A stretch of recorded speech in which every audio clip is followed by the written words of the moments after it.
I just clicked on the link. I didn't enter a password to join the meeting. There was a link in our email, and you can just join the meeting directly with the link. I just did it on my phone. I didn't. Okay.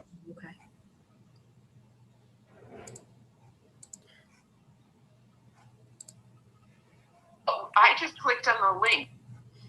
Okay, so we're streaming. So whenever you'd like to call to order. All right, I'll call the budget subcommittee meeting of the library trustees to order. And our first item on the agenda is the draft budget for FY22. Okay, I can take it away if Yes, please. that's all right with you. So this typically there's a lot more time between our budget process, but we have sort of led right from fiscal year 22 to fiscal year 21 to 22. So there are some things that are similar. I built in some small increases to some places, had some considerations to think about as well.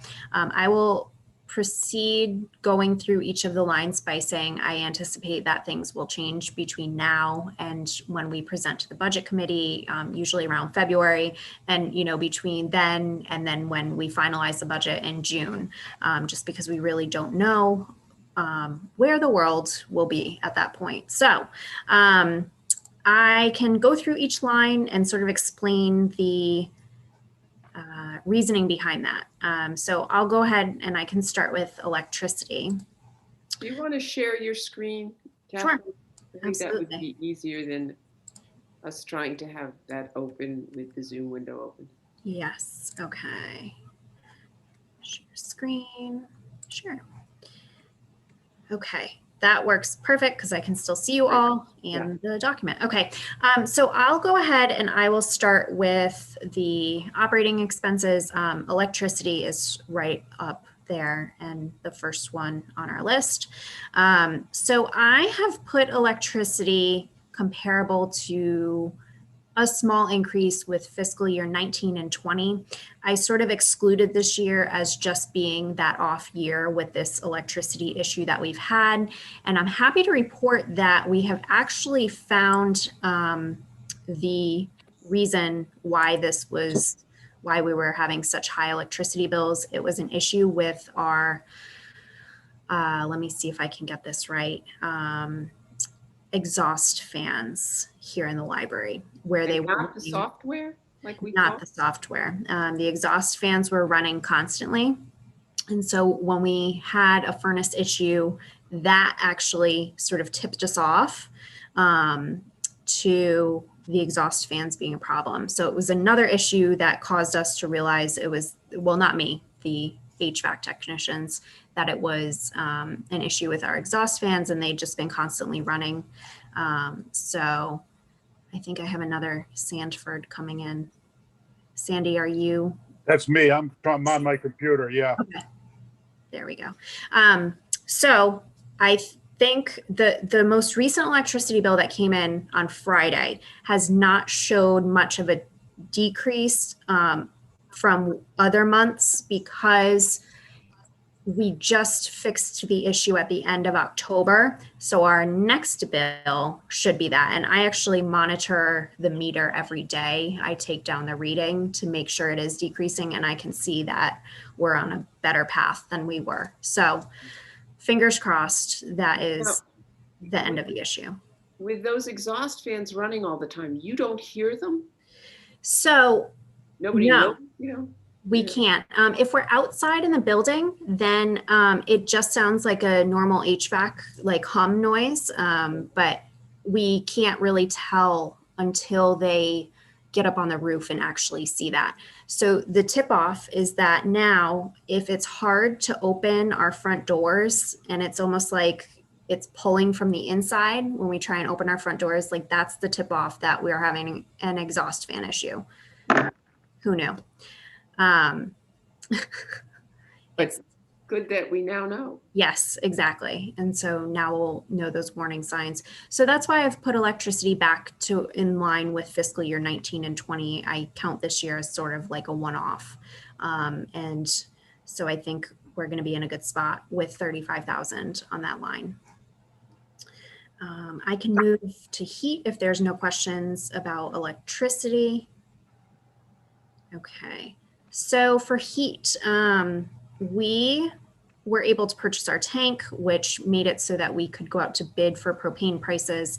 I built in a 6% increase for propane and also the oil for the Union Library. And so that came out to just over 18,000. And I think that's going to be a good estimate. However, after this winter, I may want to reevaluate that. But I think for now, that's a pretty good estimate. Okay. I can move on to the communications, which should remain the same between where we are right now in fiscal year 21 and fiscal year 22. Again, the increase on this line is mostly just from the taxes that sort of fluctuate with that bill, but don't anticipate any major increase there. Water, I did decrease that line, so it is $850 total. We did have the 2 leaks this year and also an extra HVAC coil cleaning, so that was an added water expense. Also, the siding needed water as well. So I think we're going to be in a better spot next year with the water bill. Okay, maintenance is the tough one to estimate. So I'm going to switch over to the maintenance tab on this document so you can see the breakdown for this. So we, of course, have ice melts. We have mowing at the Union Library.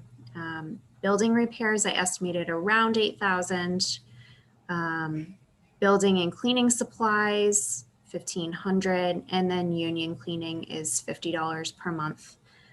At once per month. And that's sort of like a deep clean, but every day that we are open there, the staff member who is there is cleaning.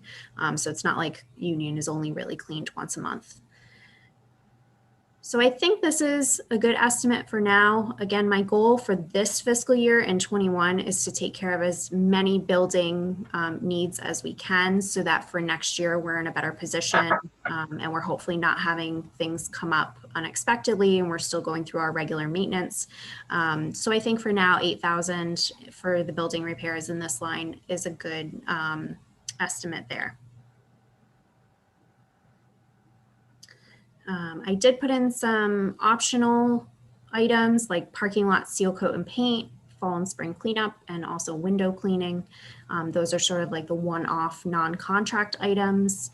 And should we be able to manage that in fiscal year 22 or even in fiscal year 21, I think that would be something to think about for the future for the building.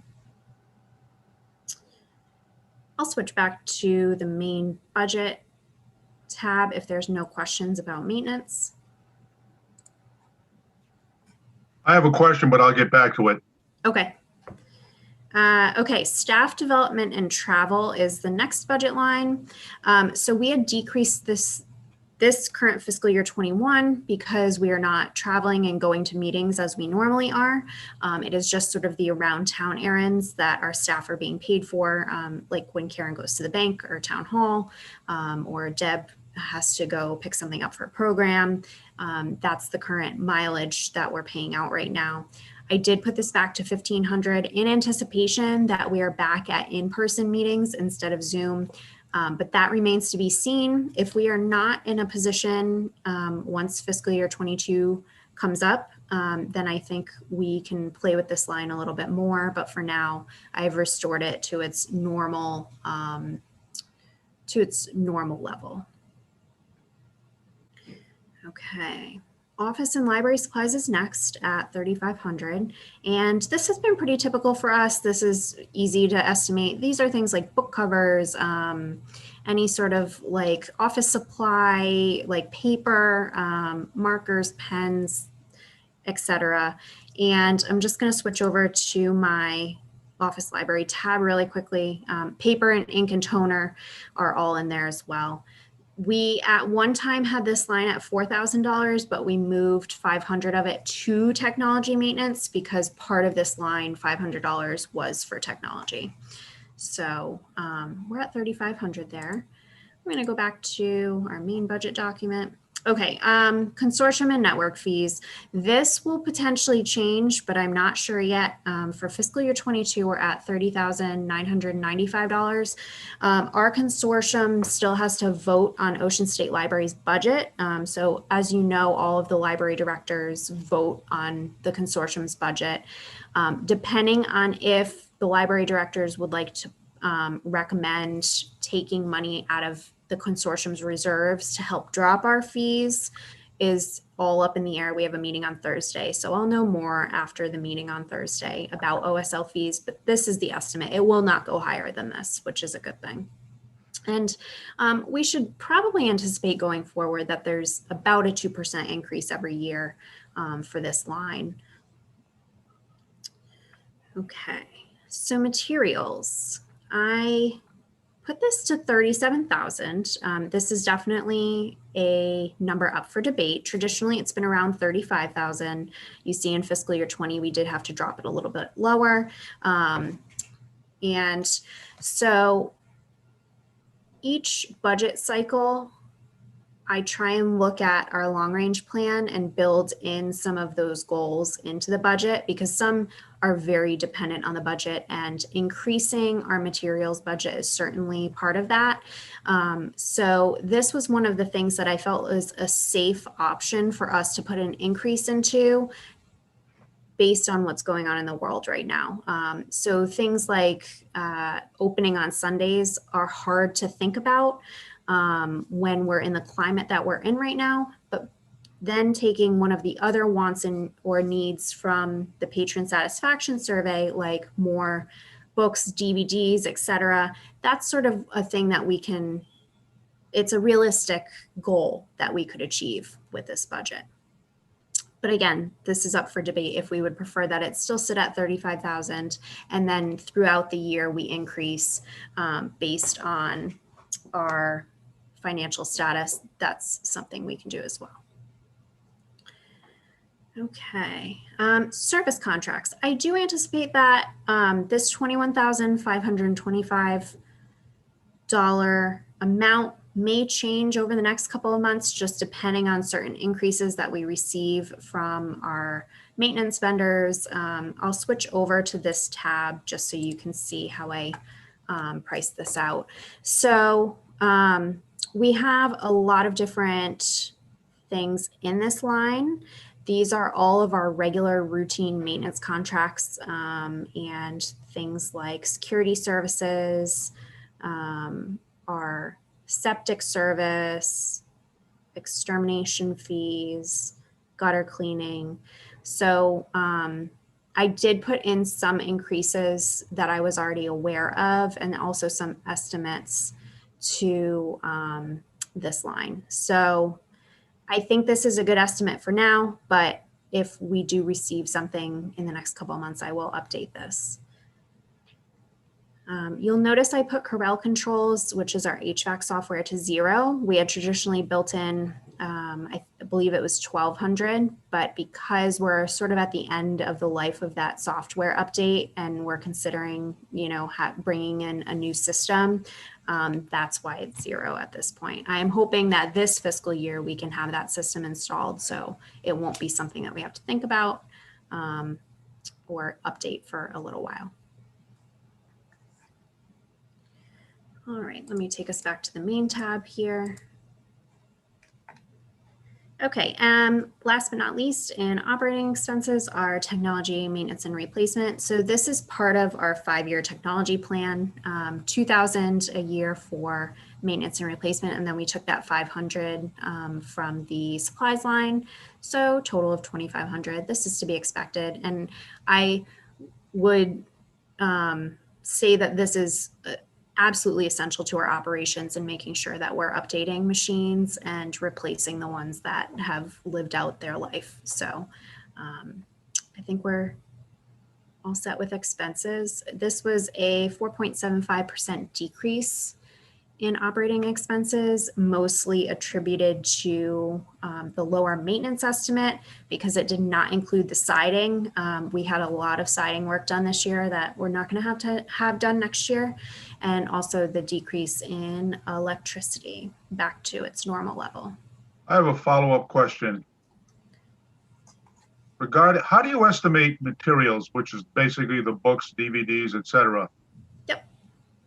So traditionally it's been 35,000. And then I actually have, so I have the authority to designate to each department how much they can spend. So I Mhm. divide that up pretty equally among adult, children's, and young adult materials. We also further divide it up between books and then audiovisual. So like DVDs or audiobooks. So I would like to point out that this book budget has been 35,000 for some years, and yet there's still an increase in the cost of books each year by a certain amount, depending on what the publishers recommend. There's also been a significant increase in e-zone prices too, so we're still contributing a certain amount to the e-zone as well, and yet those costs have risen. So this is something for a couple years, this has been a sustainable amount of 35,000. And towards the end of the year, typically we will take any unused funds or any funds that we can anticipate are not being utilized in another line and transfer those into the collections budget as well. So again, it's been sustainable, and that was how the estimate has sort of played out there. But I think that if we're looking to contribute more to that goal in our long range plan, then an increase would be helpful. Well, just out of curiosity, you made a good point about the price increases. What kind of increases are they giving us percentage-wise? So it's not substantial. It's mostly based on sort of how, if we go to the store and we see that toilet paper has increased, a little bit here or there every year. So it's all about the publisher's costs and the production, especially for the items. For ebooks, it's much different though. It depends on the lending model, and there's a couple of different ones. So there's like a metered access option. So we get a certain number of copies. It's one copy, but we get a certain number of uses, I should say. So like 35 uses per year. And then once you're out, so you've probably purchased the ebook for probably about $100, and then you get 35 uses of it. So ebooks are much more expensive than actual books. Oh, So I never knew that. That's interesting. Yes. It's And almost like you're leasing the book. yes. Yep, exactly. And they're so much more expensive than actual physical items. And I think that the publishers saw the dollar signs is what Yeah. they saw. And because books have been around for so long, they couldn't really regulate how many times a book is checked out from the library. But they can certainly regulate this. So Yeah. even audiobooks are upwards of $150 and $200. And I can tell you for, like a CD, a book on CD here in the library, we pay between $40 and $60. So it's an insane increase. And I would like to use some of the materials increase to put a little bit more towards e-zone. Well, just out of curiosity, who maintains control over those? Is it the publisher? It depends. So our consortium uses Overdrive, which is the company that sort of houses all of our ebooks and hosts the website that our patrons can check out from. And then the publishers are the ones who actually control the prices and the availability. Last year, it made pretty big news that Macmillan put an embargo on new items. So any new books that Macmillan was publishing, they were not allowing in an e-format to our Overdrive provider or any other library ebook provider for, I think it was 6 weeks. So libraries had to buy the physical copies to satisfy the demand, and then the publisher would allow the ebooks to be purchased after a couple of weeks. So they ended that after there was quite the conversation and backlash. So libraries were definitely heard on that one, which was great, but it's very convoluted. Yeah. Very convoluted process. Thank you. You're welcome. Okay, so that, oh, and Sandy, did you have another question about the maintenance line? Well, the only reason I had a question, when I took a look at the budget and you just pointed it out, there are 2 or 3 items that don't have a price associated with them because those are like maybe nice to have or something you want to do. Yes. But again, when I looked at the budget for 2021, there seems to be a somewhat of a surplus for 2021. Yep. And I was wondering if some of that could be utilized for one or all of those projects. That's my goal. I want to get a little bit, well, for something like seal coating, we would have to wait until after Till the winter. spring. Yeah. And yeah. so that is actually perfect timing because I think by the spring we'll know how the year has been going. Mhm. And that way we'll be able to say like, yes, we Yeah. absolutely have the funds for that.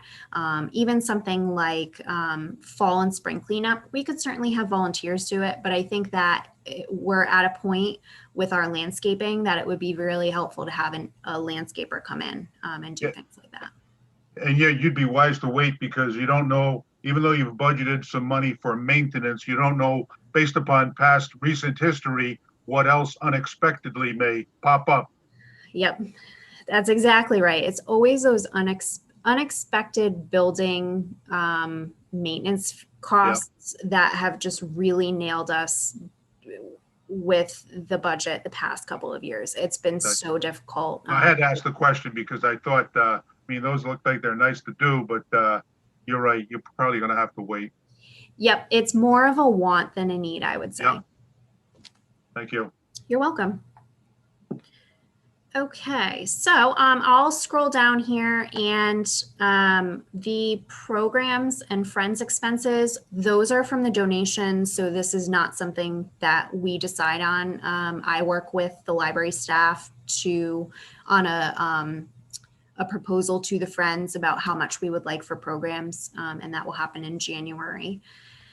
Okay, so moving into the salary expenses, this is where it's going to get a little hairy depending on the state of the world.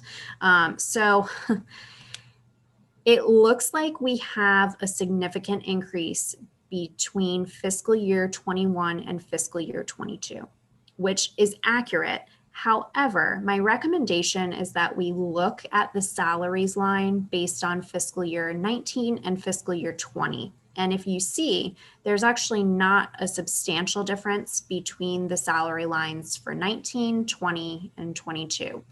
The reason we had a lower salary expense this year is because once our technology coordinator left, we had a part-timer move into that position. So that part-time position has remained unfilled. We also are not using the on-call staff that we had.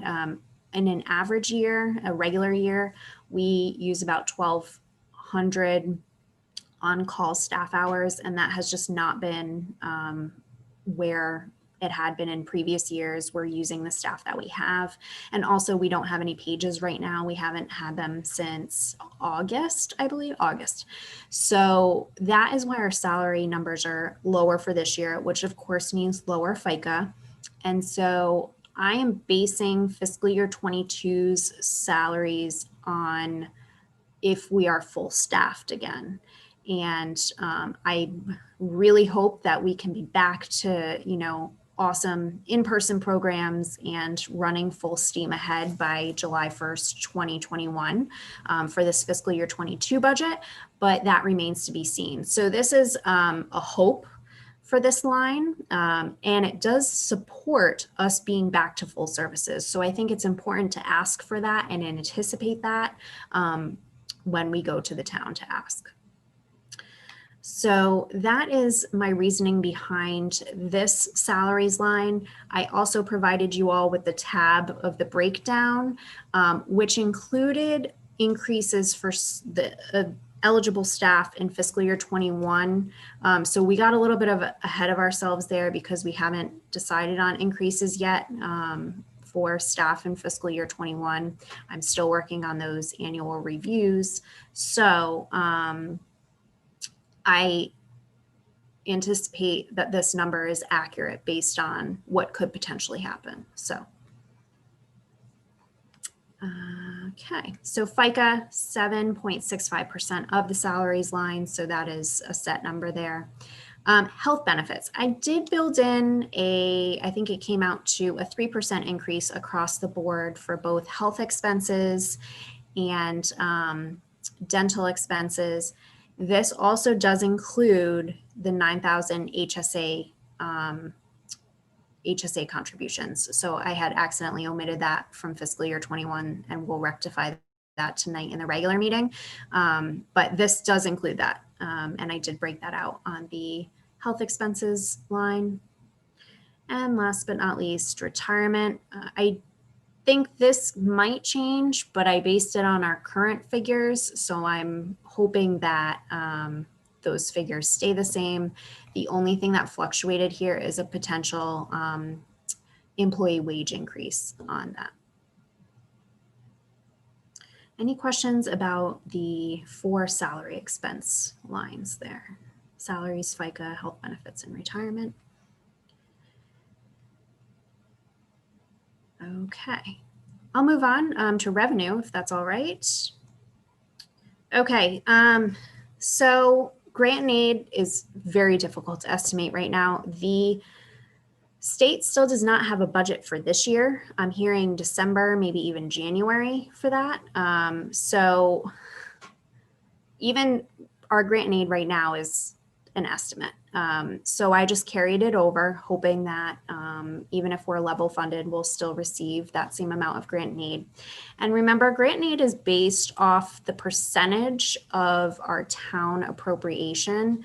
So because our town appropriation for the past 2 years has pretty much been the same except for the $1 increase, I don't foresee grant and aid being really any more than what we currently have right now. So that's an important thing to think about when we get towards what we're asking for our town appropriation. Is that a fixed percentage? So by state law, it is supposed to be 25% of the average of our past 2 years of town appropriation. But in the past, the state has decided to fund it at, 21% or 22%. I think the last year that state grant aid was fully funded was around 2015, if I remember correctly. So they underfund libraries pretty consistently.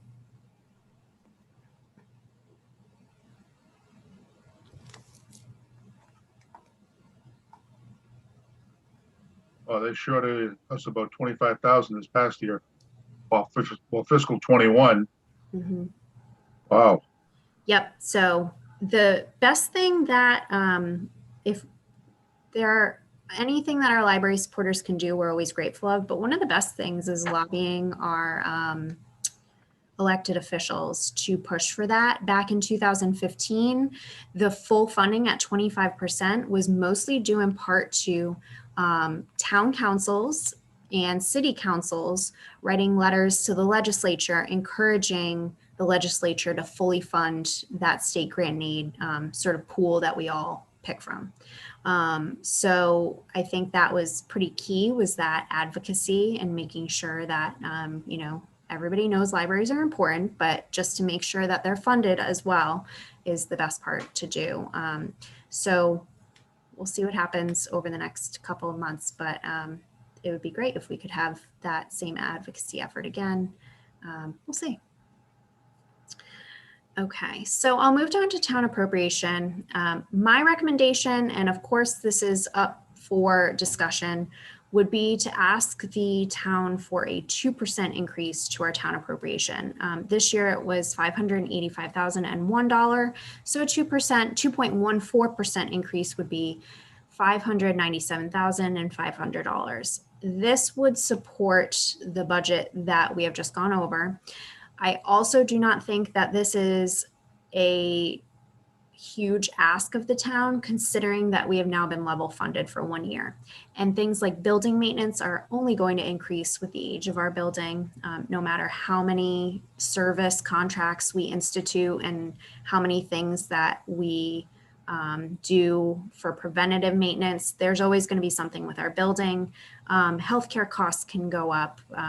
There's still going to be an increase in certain services that we need, like fire inspections and fire extinguisher inspections.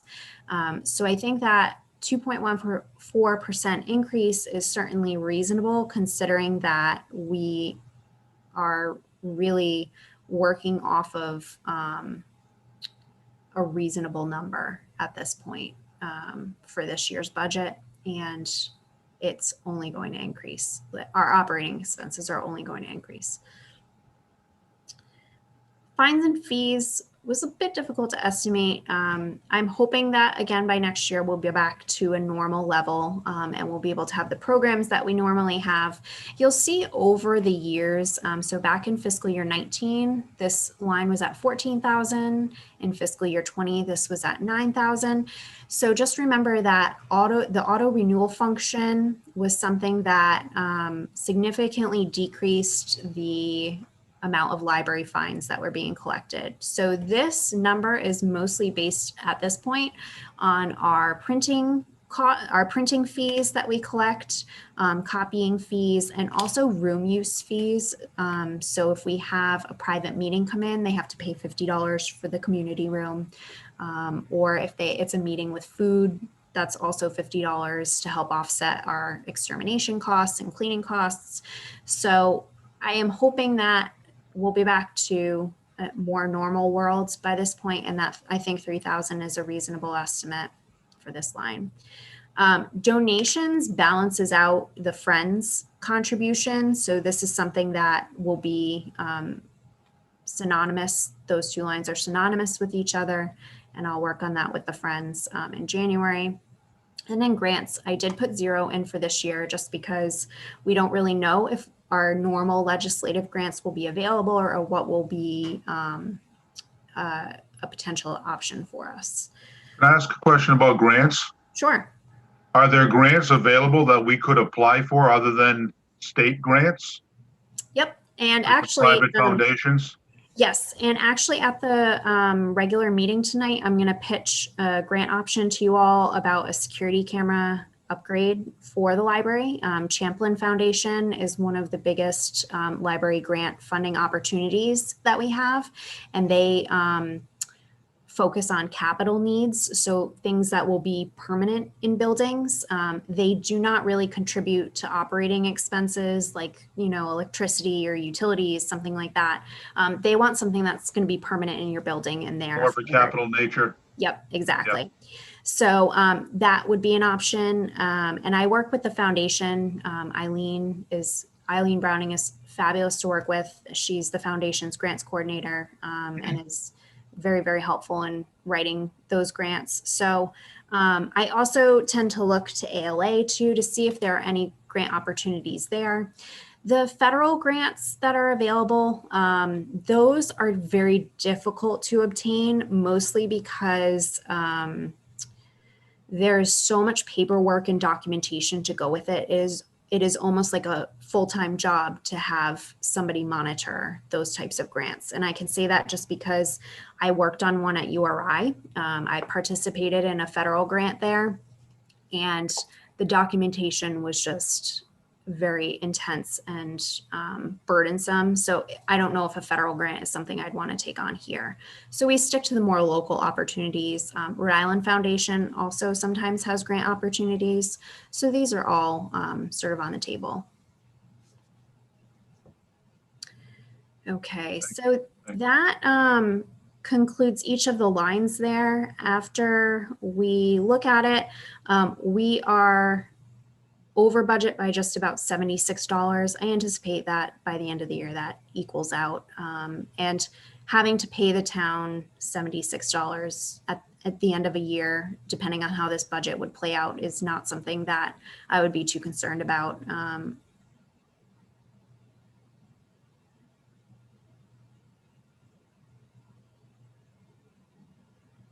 Any questions?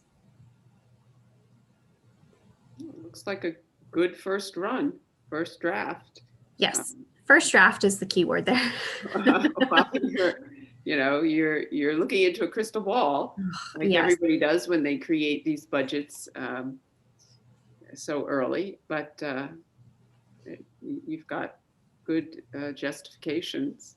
Yes, and this will, once it's, any adjustments are made by you here at the subcommittee or tonight at the regular meeting, once that's finalized, I send it to the town administrator and then I will ask him to meet so I can go over each of these things, and that goes into his recommendation to the town council and budget committee.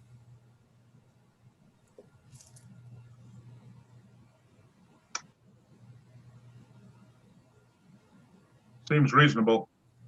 I think so too. Okay.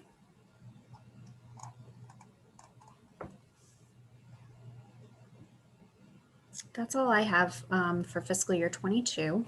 I know you don't all vote on it, but then, or do you vote on it, a recommendation?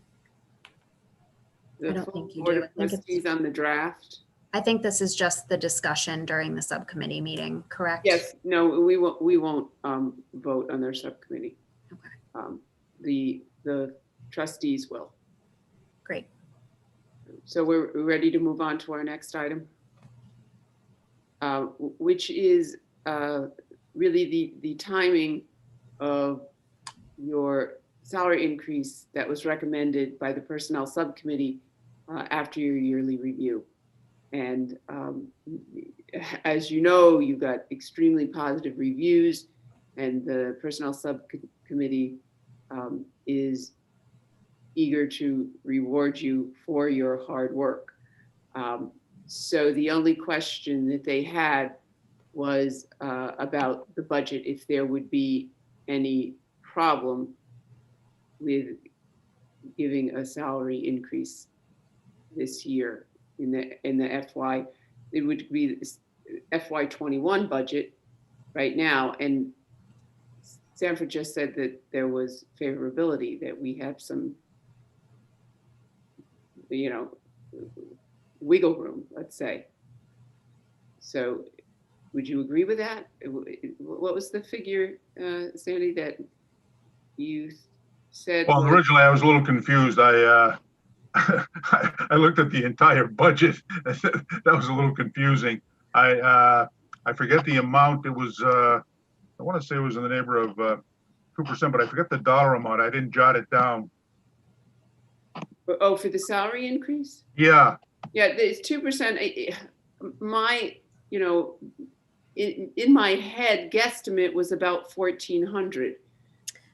Yeah, that seemed reasonable. Yeah. Does that sound right to you, Yeah. Catherine? Yeah. Yes, I currently, so the way we work it out is it's technically like I'm hourly, even though I'm salaried. So my hourly rate is $37.56 at this point in time.